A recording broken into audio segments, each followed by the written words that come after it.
कलवा मुमरा के अमूल कंपनी के डिस्ट्रीब्यूशन के कैशियर पर हुआ हमला। तकरीबन 1 लाख रुपए से ज़्यादा की रकम लूट कर ले गए।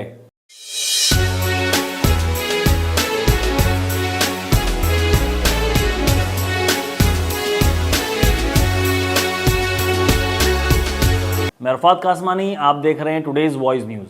25 सितंबर 2023 को रात 9:30 बजे के करीब रेती बंदर के रोड पर अमूल कंपनी के गाड़ी के कैशियर को लूट लिया गया। मुमरा कलवा में अमूल कंपनी के डिस्ट्रीब्यूटर है A1 डिस्ट्रीब्यूटर्स, जिनकी गाड़ी कलवा के एरिया में हफ्ते में 2 बार अमूल कंपनी का माल डिस्ट्रीब्यूट करने जाती है। हर बार की तरह इस बार भी वीकली डिस्ट्रीब्यूशन करके ये गाड़ी कलवा से मुमरा लौट रही थी। रास्ते में रेती बंदर के रोड पर इसके कैशियर को पेशाब की हाजत हुई। पेशाब करने के लिए वो कैशियर रेती बंदर के रोड पर रुका।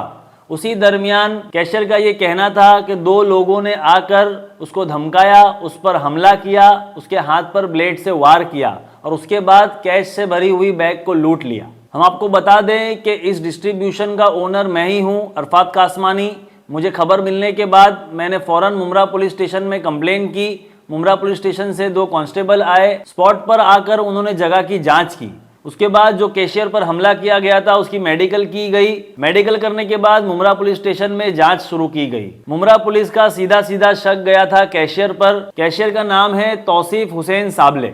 कई घंटों की जांच के बाद भी किसी तरह का कोई पुख्ता सबूत सामने नहीं आया और किसी तरह का कोई डिसीजन नहीं आया कि ये वारदात किस तरह हुई है और किसने की है। इन्वेस्टिगेशन और इंटरोगेशन के बाद FIR दर्ज कर ली गई, जिसके अंदर कंप्लेनर खुद तौसीफ हुसैन साबले को रखा गया। आगे की जांच मुमरा पुलिस कर रही है। मुमरा पुलिस स्टेशन पर काफी पत्रकार मौजूद थे जो कि ये न्यूज को कवर करने आए थे। मैंने और मेरे कैशियर ने मिलकर इसकी जानकारी दी। देखिए हम लोगों ने क्या कहा। अरफत भाई, ये अमूल की जो आपकी डिस्ट्रीब्यूटरशिप थी, तो आपके बंदे से कुछ पैसे और कुछ ये रेती बंदर पे चोरी आई। कितने पैसे थे और किस तरीके से चोरों ने आपके ड्राइवर से चोरी? मेरा अमूल का डिस्ट्रीब्यूशनशिप है। डेली बेस पे हम लोगों का सप्लाई होता है और कैश में माल मतलब मार्केट में सप्लाई होता है। आज कलवा का एरिया था। कलवा में अमूल का माल सप्लाई करने के लिए हमारी टीम गई हुई थी गाड़ी के साथ में। एक गाड़ी पे एक ड्राइवर और 2-3 बंदे रहते हैं जो माल सप्लाई करके रात में वापस आते हैं। तो अभी कलवा से डिलीवरी करके ये लोग रिटर्न आ रहे थे। रेती बंदर से थोड़ा आगे और मुमरा बाईपास से थोड़ा पहले बीच में मतलब इसको पेशाब लगने का वो हुआ, तो उसने गाड़ी रास्ते में रुकाया और वहीं पर अंदर झाड़ी में कूदने के लिए खड़ा हो गया। इसका ये कहना है कि 2 लोग इसको पीछे से हमला किए, इसके हाथ पे ब्लेड वगैरह से वार मारे और इसके हाथ से पैसे की बैग छीन के चले गए। अरफत भाई, ये बंदा अकेला था या इसके साथ में और लोग? और 3-4 लोग थे, लेकिन गाड़ी के अंदर बैठे हुए थे। ये पेशाब करने के लिए अकेला निकला था। ये ड्राइवर का नाम क्या? ये ड्राइवर का नाम है तौसीफ हुसैन साबले। आपके इधर कितने साल से? 1.5 साल से तकरीबन काम कर रहा है। आपने गाड़ी किस जगह रोकी थी रेती बंदर? रेती बंदर में बस स्टॉप जैसी क्रॉस किया, उसके पास साइड में लगा के रोक दिया था मैंने। तुम्हारे साथ गाड़ी में कितने लोग? मेरे साथ में और 3-4 जन थे जो गाड़ी में ही बैठे थे। अच्छा, गाड़ी से कितनी दूरी पे आप गए थे वहाँ बस के लिए? 15-20 कदम की दूरी पे ही था मैं, ज्यादा भी नहीं। हाँ। और 2 जन जो हमला किए, ये पहले से वहाँ मौजूद थे? नहीं, मैं असल में गया वहाँ पर। असल में जब मैं मुतने को उतरा तो वहाँ पर जहाँ हमारी गाड़ी रुकी थी वहाँ पर एक लेडीज और एक लड़का मतलब बाइक पे थे ऑलरेडी। तो मैं सोच रहा था वही, लेकिन अच्छा नहीं लगा क्योंकि मुझे बैठ के पेशाब करना था। तो इसके वजह से मैं थोड़ा झाड़ी की तरफ गया थोड़ा, और वहाँ पर बैठ के पेशाब जैसे शुरू किया तो वहाँ पर झाड़ के पास से 2 बंदे आए। एक काला सर का था, कान में बाली थी और हाथ में उसके कड़ा था और कैप भी पहना था, और एक था नॉर्मल था, ज़्यादा दुबला पतला भी नहीं था, मीडियम ही था, उसके बाल थोड़ा अतरंगी थे। तो आपने आवाज नहीं लगाई? आपके साथ में भी 3 लोग थे गाड़ी पे। मैं आवाज़ दिया ना, छोड़ो करके चिल्लाया भी, लेकिन ये लोग का आवाज़ सुनाई नहीं दी। मैं तो बहुत चिल्लाया। बाद में फिर वो जब जैसे मैं उठा ना और मैं भागने लगा तो बैग पकड़ के जो है खींचा, और जब मैं छुड़ाने गया इसलिए मेरे हाथ पे वार पड़े। हाथ पे वार? हाँ, हाथ पे वार पड़े। ब्लेड था उन लोग के हाथ में। ब्लेड? एक के हाथ में ब्लेड था। वो जो दुबला पतला लड़का था ना, ज्यादा जाड़ा नहीं था, उसके हाथ में ब्लेड था।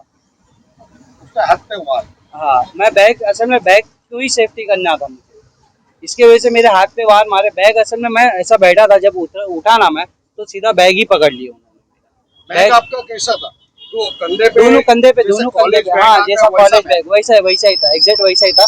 इसीलिए जब मैंने बैग को पकड़ा ना तो मेरे हाथ पे वार पड़ा, बैग खींचे खांची में, तो मेरे हाथ पे वार पड़ा, तो फिर खींच के निकल गए, भाग गए। तो मैं तब तक के भागा, तो इस कीचड़ में मैं, मेरे को असल में धक्का पड़ा तो मैं गिरा, थोड़ा बैठ गया। तो फिर जब मैं उठ कर भागा ना, कीचड़ आवाज दे रहा था, फिर बाद में दूसरे मेरे जो गाड़ी पे थे वो लोग फिर आए, तब तक के वो लोग कौन सी तरफ, भाग चुके मुंब्रा थे, की तरफ भागे कि कलवा की तरफ भागे?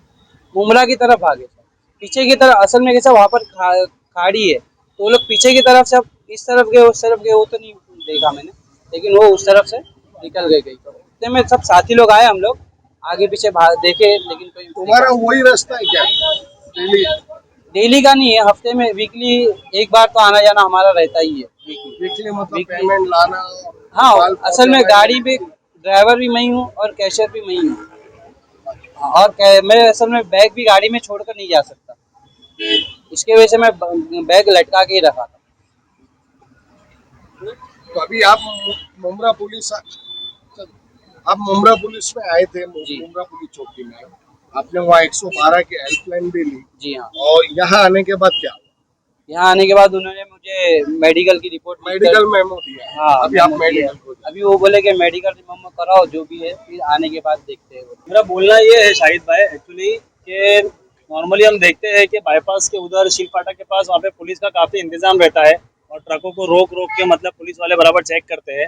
रेती बंदर पे अक्सर हम देखते हैं कि मतलब वहाँ पे RTO कोई नहीं वाले। रहता है। हाँ, RTO वाले। आरटीओ वाले, हाँ।